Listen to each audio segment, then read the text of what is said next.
This episode is sponsored by Schwans.com. What are you having for dinner tonight? Good question. Schwann's Home Delivery has a solution for you. Stock up your freezer with high-quality frozen foods like premium meats and sides, delicious ready-made meals, ice cream, and more. No subscriptions, no memberships, just a friendly yellow truck that's been delivering food for almost 70 years. Listeners of this show get a special deal. Get 20% off your first order with code YUM20. Check out schwans.com/YUM for details. Need an extra hand with dinner? Just ask your connected home device to fill your pasta pot, and Delta Faucet Voice IQ technology will fill it with the perfect amount of water. Visit deltafaucet.com/voice-IQ to discover more. Hello, everyone, and welcome to the Jeffrey Epstein Show. I'm your host, Bobbycapucci, and this is Daily Drop number 298. Folks, the world has truly gone berserk. So let me lay out the scenario for you. My girlfriend and I go to one of the local casinos to go put in a sports wager and maybe throw a good 20 or 30 bucks away in the slot machine or whatever, right? So we get there and all is normal, same as usual, except for, of course, now you have to go through a thermal imaging machine, wear a mask, and every other slot machine is inactive. But besides that, the usual nonsense that goes on in a casino in Las Vegas on a Saturday morning. So we're there, we're walking around, we finally find these machines that my girlfriend likes to play. It's this silly-ass slot machine called Planet Moolah. If any of you are familiar with Las Vegas, or, I don't know, maybe they have these slot machines elsewhere, you know it's an absolutely ridiculous game, right? I'm more of a refined machine player. I was looking for some Keno, right? I mean, come on. So anyway, she's at this silly ass Planet Moolah machine, and I walk about, I don't know, 250 feet away from her or so. And if you're familiar with the Casino Boulder Station, there is a movie theater right across from where I was at. Anyway, I hear all of this commotion as I'm getting waxed by the silly-ass Cleopatra Keno game I'm playing. And, of course, being inquisitive, I cash out my money since I was getting smashed anyway, and I meander over to check out what's going on. Well, lo and behold, we have an older gentleman, I'd say in his 60s, maybe 70s, chasing another gentleman around a bank of slot machines. This gentleman in his, I'd say 40s maybe? So this older fella is chasing this other guy around the slot machine, and it's like some straight up Tom and Jerry's type shit. I am sitting there cracking up as this scene unfolds around me. So not only is this dude running around the slot machine away from the other guy, but he's taunting him now. He's giving him the bird. He's putting his finger on his nose and doing the finger thing, you know, like hee-haw type shit. And folks, let me tell you what, I was laughing so absolutely incredibly hard. And this dude could not catch the other guy. And it went on for a good minute and a half until security arrived and calmed down the situation and the scene and escorted the man who was being chased around the machines out of the casino. But it was absolutely, positively hilarious. It was literally out of something you would see in like Tom and Jerry or the Three Stooges or some wild shit like that. I was cracking up, and everyone around me was cracking up as well. But I'll tell you what, this dude that was chasing him was furious. If he would have caught him and you know, it would have taken that long for security to get there, this dude would have got mollywopped because the old boy was mad as hell. Pulled his mask down, running around, ranting and raving. And you know, when you get so mad, you start like speaking in tongues. That's what this old ass dude was doing. Old cargo shorts on, Velcro shoes, chasing old boy around. I have to give it to the old dude, though. He had some cardio. He was displaying some pretty good cardio, being able to go for a good minute 45 chasing old boy around. Anyway, Las Vegas is turning into a wild-ass place. As if it wasn't wild enough to begin with, it is turning into an absolute dumpster fire in some of these casinos. All kinds of fights on the strip, shit like what I saw going on happening, and it's gonna keep getting worse.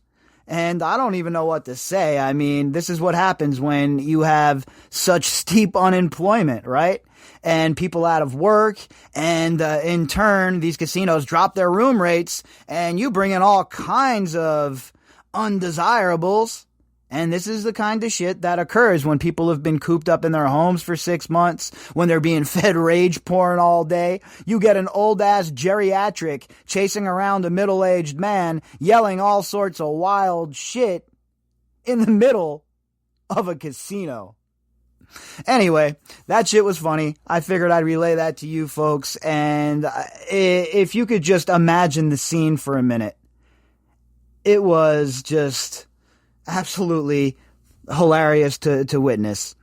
All right, so for tonight, look, how long have we been talking on this podcast and elsewhere about Ghislaine Maxwell's pops, Robert Maxwell, and the fact that he was operating in the shadows for multiple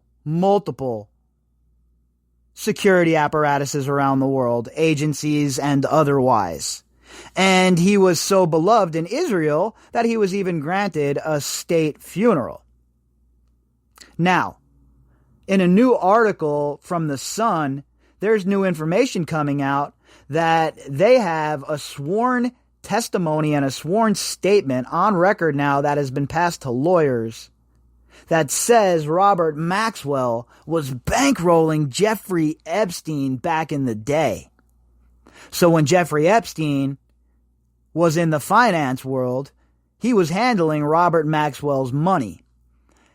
And if this is proven true and proven correct, which I obviously think it is, it'll go a long way to prove that Ghislaine Maxwell and Jeffrey Epstein's meeting was not circumstance like some people would like to say.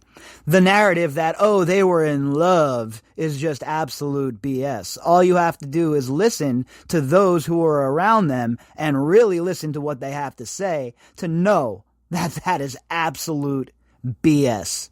Jeffrey Epstein and Ghislaine Maxwell, in my opinion, were brought together for the sole purpose of running this blackmail operation, and it blew up. They never thought it would get as big as it was, right? And they figured they'd get Epstein involved, and if they had to burn him as an asset, then it would be easy to do that. Well, he proved himself invaluable to these sick, smarmy scumlords who would fashion themselves as our rulers. And thus, he was protected, and he was able to go about his business for decades. And it wasn't by happenstance. It wasn't just by chance that Ghislaine Maxwell and Jeffrey Epstein, two sick, disgusting, bipedal serpents, were brought together. Ghislaine Maxwell, in my opinion, from everything we have read, from all of the information that has been made available to us from people that knew her, was like her father. She was her father's favorite. She learned at his knee. And for me or you out there, that would mean, you learn about your pop's favorite ball team, or, maybe something else, one of your father's hobbies. Well, with Ghislaine Maxwell and Robert Maxwell, she was learning spycraft and how to maneuver and how to conduct herself in this shady-ass, shadowy world. And I'm not saying there was a rule book that he wrote for her and says, hey, these are the rules you have to follow. It was implied direction. When you sit around and you're with your father that often, you're your father's favorite, you're going to pick up on things. You're going to learn from your father, especially if he has designs on you taking over the whole operation. So our article tonight, like I said, is from The Sun. The headline, Tycoon Funded. Jeffrey Epstein was bankrolled by pimp Ghislaine Maxwell's father, Robert Maxwell. Pimp, co-conspirator, fellow child abuser, general all-around scuzzbag. This article was authored by James Beal and Greg Woodfield. Investigators have sworn testimony claiming that Jeffrey Epstein was secretly bankrolled by Robert Maxwell, the father of alleged pimp Ghislaine. And look, like I was saying, we know that there is more than meets the eye here. We know that Jeffrey Epstein wasn't operating in the manner he was operating in just because he was some kind of whiz kid. That's been established. This dude ain't no genius. He's not running around on Wall Street making all these moves like he's Warren Buffett. Sex trafficker Epstein, who killed himself in jail last year, allegedly, mysteriously amassed a huge fortune despite only managing the wealth of a handful of exclusive clients. And a handful is even pushing it, right? On record, all we really have is Les Wexner. But we know there was more than that. We know the Leon Black connections with the charities. We know the Glenn Dubin connections. And we most certainly know that there was more than meets the eye when it comes to Jeffrey Epstein and Robert Maxwell. Now an insider has told The Sun that he had been initially funded by tycoon Maxwell, who swindled a pension fund before he was found dead in 1991. Now, of course, we have to be cautious of, chasing our confirmation bias here and wanting this to be so true that we believe shoddy sources.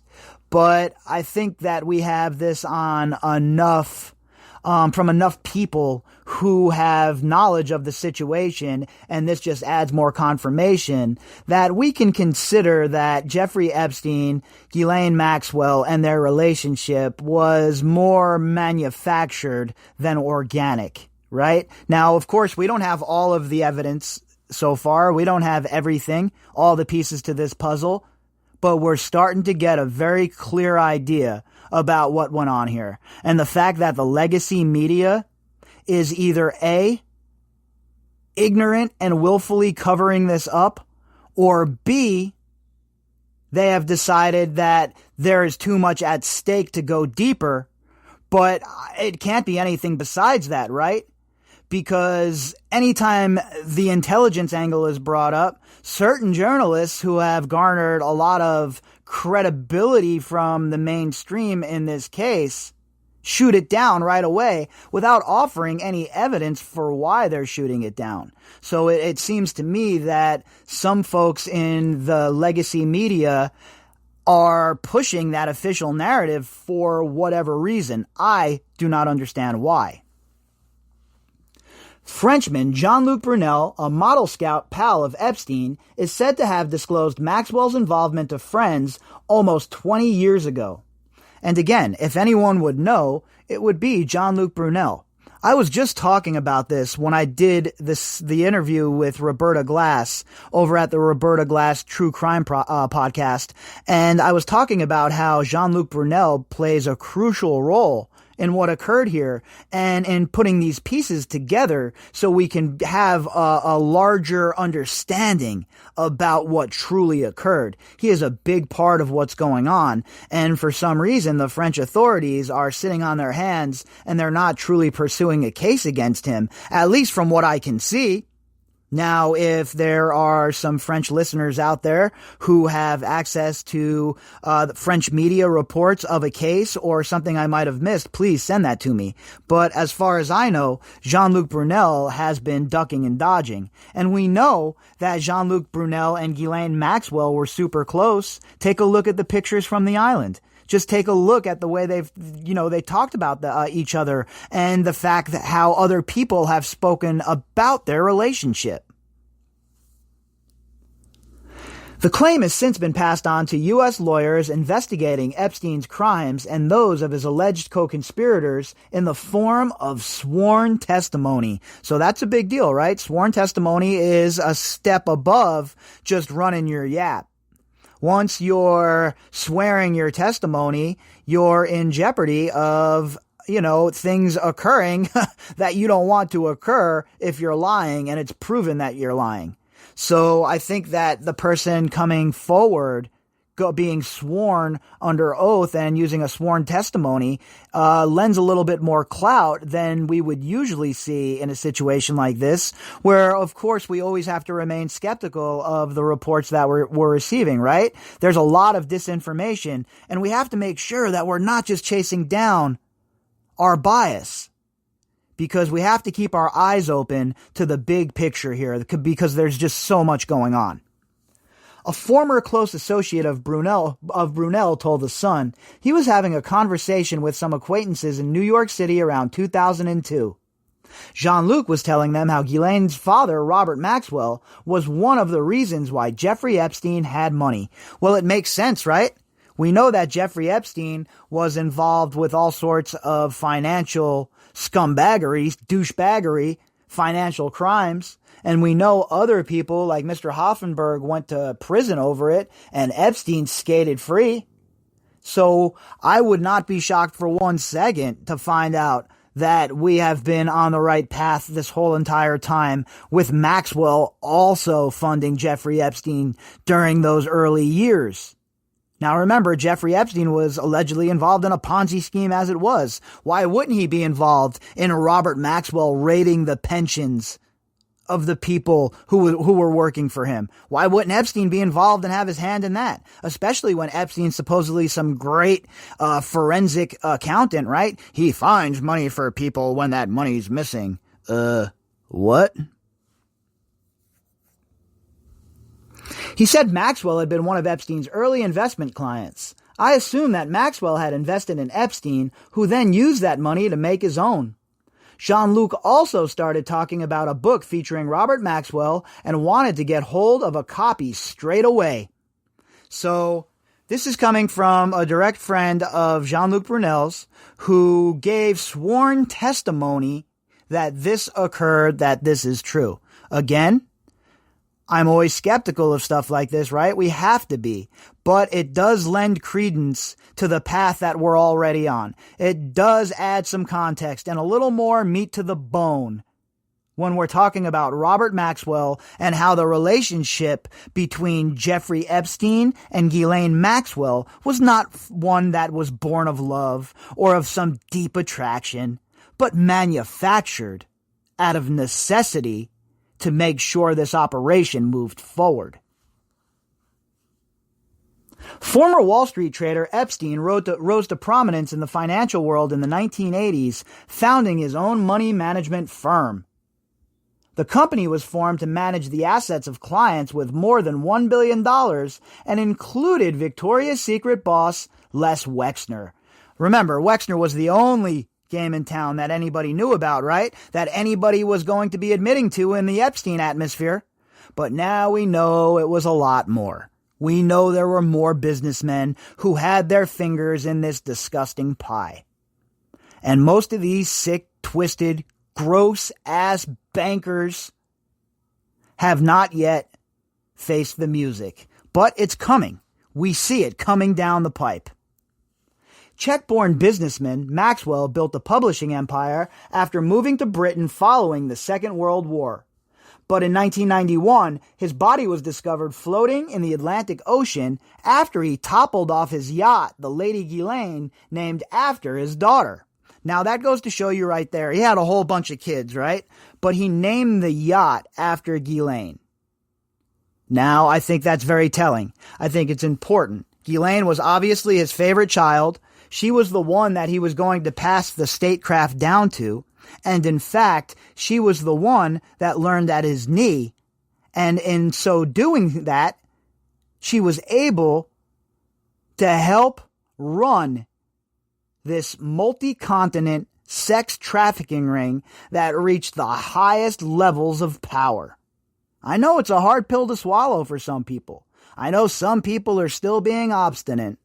But the facts are very clear in this case, folks. This is not a, well, maybe kind of case. This isn't somebody that was at a frat party when he was 18 years old, okay? There's none of that. This is a case of sick, twisted predators who not only abused these girls, but manipulated the very systems that their friends voted into law. If you don't see that as a problem, then I honestly don't know what to tell you. It later emerged that the fraudster had stolen hundreds of millions of pounds from his own company's pension funds. His daughter Ghislaine fled to New York City after his death and soon began dating Epstein. Again, I don't believe that. Now, maybe that was their cover, right? You ever see the show The Americans? Look, when we're talking about people involved in spycraft, I don't put anything past them. I don't put anything by them. They're people of low morals. And if the means justify the end, that is good enough for them. So I don't put anything by these people. Not for one single second. Okay? Because, you think it's too far to go that they would manufacture this relationship between Ghislaine Maxwell and Jeffrey Epstein, especially if what we think is true, and Maxwell was bankrolling the very same man? All the pieces start to line up, folks. It's like you don't have, your vision's bad, right? And then you put on the glasses and you start to see what's going on a little bit clearer. It has never been revealed how they knew each other or met. Epstein committed suicide, allegedly, in prison last year, age 66, before he could go on trial over claims that he ran a child sex trafficking operation. Ghislaine, 58, was arrested in July and charged with grooming girls as young as 14 for Epstein. She is currently locked up in a New York jail and facing 35 years behind bars. And again, I think that 35 years is the least of her worries. When this indictment becomes superseded and they tack on other charges, well, she'll be wishing for the 35 years again. Her close pal, Prince Andrew, 60, has been engulfed in the scandal following allegations that he slept with Epstein survivor Virginia Roberts when she was a teenager. The Duke denies any accusations of wrongdoing. So there you have it, folks. We have somebody offering a sworn testimony that Robert Maxwell was the bagman for Jeffrey Epstein along with Les Wexner. This was the man that was providing the fazools. This was the man providing that money so that Jeffrey Epstein could probably would be my guess. Epstein was helping him launder the money he was stealing from his employees. And then after Epstein was approached, now this is all speculation on my part, when Epstein was approached by whoever the handlers were, Ghislaine and whoever else, well, he was familiar already with Robert Maxwell and probably Maxwell's handlers. Because remember, Maxwell had handlers as well. That's how it works. There's insulation in things like this, right? And we see that story starting to unfold. The story that Jeffrey Epstein and Ghislaine Maxwell were these lovers and Ghislaine was just pie-eye in the sky for Jeffrey Epstein. That's a bunch of BS. Did she have feelings for Jeffrey Epstein? She might have. She might have had some sort of love for him in her own way. But at the end of the day, these were cold, calculating operators. And they were operating a huge multi-continental trafficking ring, money laundering ring, and Lord knows what else. And Ghislaine Maxwell was not a victim, and she was not just a madam. Ghislaine Maxwell was a co-boss with Jeffrey Epstein, stood side by side with Jeffrey Epstein, and should face the consequences now that Jeffrey Epstein's gone and she's left alone holding the bag. If you'd like to contact me, you could do that at bobbycapucci@protonmail.com. That's BOBBYCAPUCCI@protonmail.com. You can also find me on Twitter at BOBBY_CAPUCCI. All of the links that go with this episode can be found in the description box. All right, you guys know what's coming. It's Saturday night. I know everybody's out trying to blow off some steam, having a good time. Awesome. But please, do not drink and drive. It is not worth it for you or anybody else on the road. As for me, your boy will be back tomorrow, and we will pick right up where we left off. All right, everybody. Until then. And now a game of Commercial Chicken, brought to you by Progressive, where we see how long Flo can go without talking about insurance. Ready? Go. So, traffic has been crazy lately, right? And rush hour? Forget it. Nobody wants to let you merge onto the highway. But hey, somebody let you merge or you wouldn't be there, so drivers who switch to Progressive could save big. Okay, you win. We can't help but save customers money. Progressive Casualty Insurance Company and Affiliates. When the weather outside is frightful, the Hyundai Santa Fe is, delightful. Because it's got available H-Track all-wheel drive to make being out together better. Enter for your chance to win the newly redesigned Santa Fe, packed with all the jingle bells and whistles you need to go dashing through the snow together. To enter, visit Amazon.com/Hyundai or scan the QR code on specially marked red and green Amazon boxes. No purchase necessary. Call 562-314-4603 for complete details.